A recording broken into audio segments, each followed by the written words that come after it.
Hey everybody, if you've been following along, we've broken free from YAML, we've moved our test bed into a model, migrated the model into the database, and presented a bunch of different views against that table, in itself valuable. Well, now we've made it where our pyATS jobs can sort of self-assemble dynamically. We can say, click a button and run learn ARP against every device that's in the table known as devices. Or now, and I'll show you this, and we're going to build this together, the user could type in a number of keys, and if those keys hit in the database, then the pyATS job will learn ARP against every device that's iOS or XE or NXOS or of a certain platform type, device type, a single host with an IP address, a single host with an alias or host name. It's really neat. So let's peel the onion back and build this together. This took a lot of work because I tried probably 30 different ways of doing it. I tried it here and there and there and here.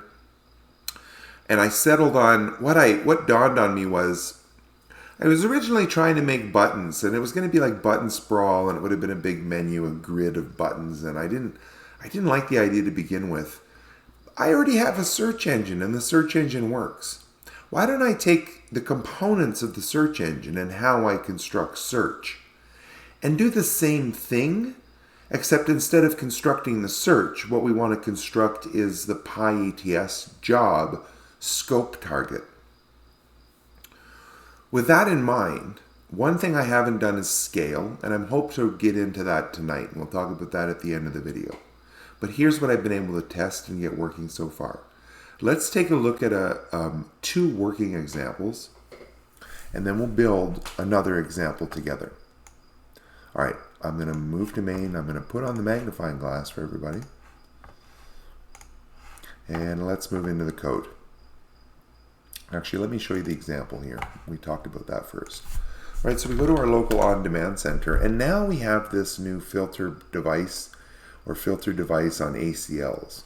Again, the button click will get every device. And right now there's only one device. I get it. Got to use your imagination. But let's say, right, like we can use host name, alias, device type, operating system, username. So I already have NXOS. Let me do one that's not cached to show you I'm not cheating. Let's do Nexus 9000 as the device type.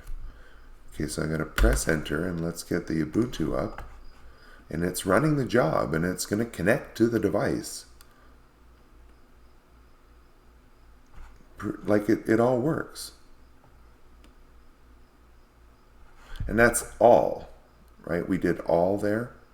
So it's not just learning ACLs, it's learning every command, right? This whole table of commands against all devices of the Nexus 9000 platform. Now, to show I'm not cheating, let me do Merlin.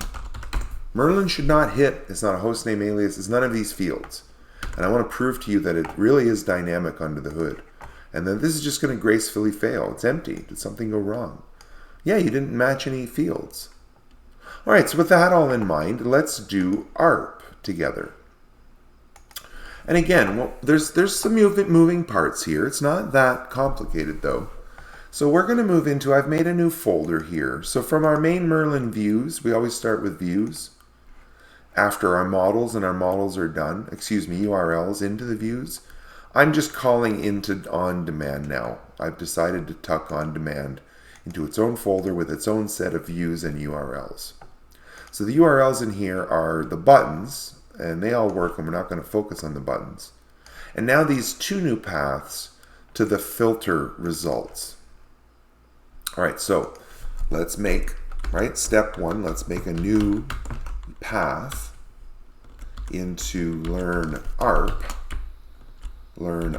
filter results. That's our path. And this is learn ARP as a view. This is important. We have to do this as a view because we need to pass in something from the form. So that's the best way I've decided to handle it so far. So we're going to make this ARP filter. All right, so now we need to make this view. Now what I do now in my views here, again, these are all the buttons. Don't worry about the buttons. And let me put a comment in here, on-demand views, buttons, and then on-demand views, filters, user input.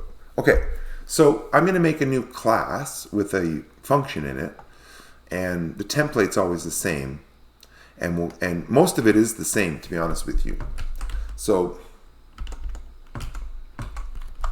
what we're going to do is make this class on-demand results ARP, and I have to include, no, not here, I have to include that here in my URLs. On-demand result ARP. Very important, got to bring that in there, because otherwise I can't call it here, and that's a view. All right, so we have our on-demand ARP results list view, which calls the on-demand template. And then I have to do, this is important, this is not my own word, you have to do get query set here and self, so that we can get into self request get. And what are we going to get? We're going to get something called the ARP filter. Now this ARP filter anchors into the on-demand page from the user input field. That is our input anchor here. So then what I'm saying is input field is I'm writing this to a new table in the database. I decided to make a new table just to store this, and I don't even, I just bring it in here briefly and save it so that I can query against this. This is now in the database, effectively what the user types in. I save that into the database. And now I call my learn ARP filter job, which we're going to write next. Okay, so now this hands off to the pyATS job file, and we have to make one. So what we're going to do is we're going to copy the ARP job and modify it. So this is ARP filter job, and I'll show you what we have to change. This device list now, we want to change the scope of the device list to match a query against that new entry in the database. And I'll show you how this is done by using an existing example. So what I need to do here is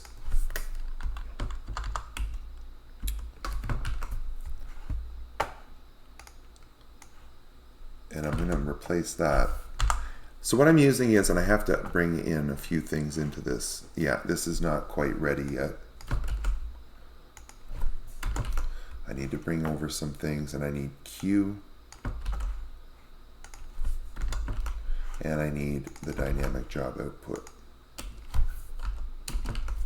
Okay, so now my search input is that dynamic job input latest based on the timestamp, meaning whatever they typed in is going to be sitting in the latest record, the only record. And then we are going to set up our device list. You see how I have 4 device and device list? I'm not changing any southbound code. I'm just changing what's in this device list to be the filter and match all of these different fields using Q like I did in the search exercise. And that's it, basically. So now I have to move into the HTML. That is done. And I'm going to close everything down. And now we have to move into our template, where this is all takes place inside of the Merlin templates on-demand center on-demand. Well, we have a new, and I'm going to copy.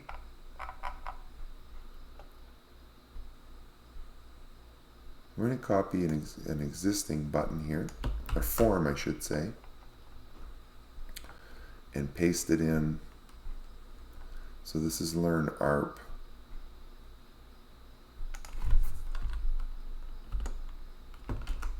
And right, this is going to be now called learn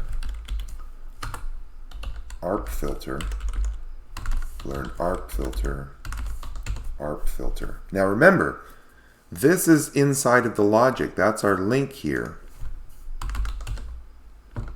And that's how I'm getting the user input into my database and then querying against it. Now, I believe that's all we need to do, to be honest with you. So let's go fire up our refresh button here. We should have a new field here. Oh, I forgot my table. Hang on, unordered list. Let me fix that. This is going to throw the whole table off.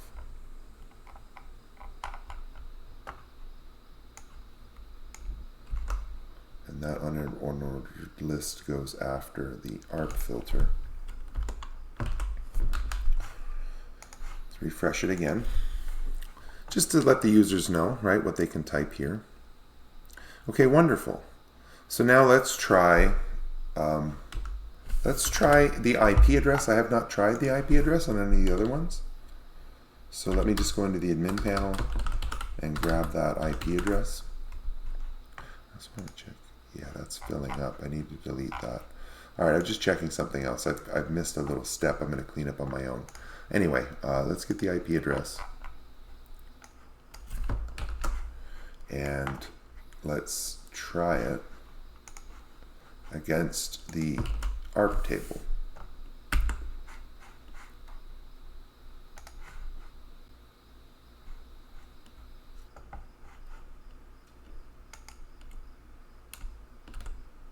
Yeah, it's working. I see when I click into Ubuntu, sometimes it stalls, but that actually worked. That job was fine. Now to make sure the false positive here is, let's say, it's false. And this should just fail, and it fails. Wonderful, wonderful. Let's just make sure again, right? NXOS maybe. Yeah, it's wonderfully working. And that's the ARP table.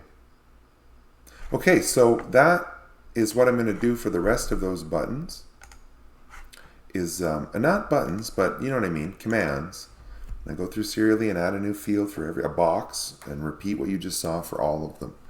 All right, so that's how it's done. Thank you. Stay tuned. Stay safe.